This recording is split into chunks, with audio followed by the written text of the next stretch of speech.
Naka-asenso, standing heat. Kaya sobrang ingay kanina.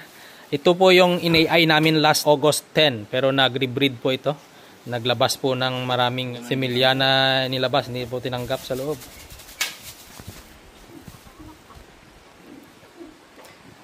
Pure na large white yan, sir, no?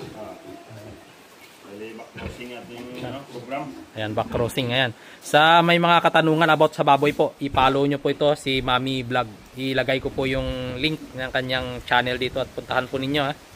Marami po kayo matutunan doon sa kanya. Dahil legit po yan na technician talaga. Ayan guys, oh, standing heat.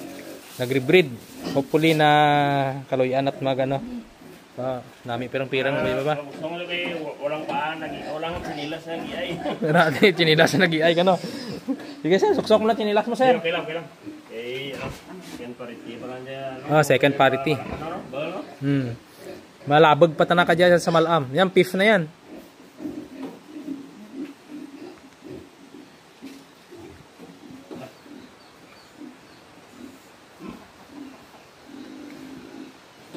Ilang days na yan? 56 tilad, sir. Timing gida, sakto gid adlaw no. Kahapon niya umpisa nagpasakay eh. Kita ko ni ang last 3 to bro, no? Sabi ko kanini, ano rin dya, sakto gid rumaan. Ngayon basi bala kung na late kita yung manduliga daw kay what do hindi amo yung reaction na eh. Amog ligay mo ko sir pagka may maano ako, mangayo ko ni mo to ka ihi. Amo yan bago pagliliga ko ang bago mabili ka na ano. Boro durat ang bago. Mahal gali. Nasa 1.5 gali. Nang tawo nagdong sa may, di ba sa Expo may gabligyan. Mas ano daw? Mas effective naman.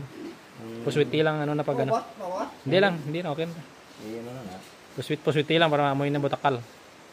Kani kalidad kita na mata na eh. Kaya ano rin mo magawa na mas 75% na large white. Bali mas ano eh, mas galing ano ang appearance niya more sa yung tinga. Puro tindag. Di okay lang ray mo material tapos puro pagka ako mag-iay backline ko ni mo tanan mga durok kaga ano ran. Terminal line na lang. Para pang patining na lang. Ayan mga kasenso, tapos na.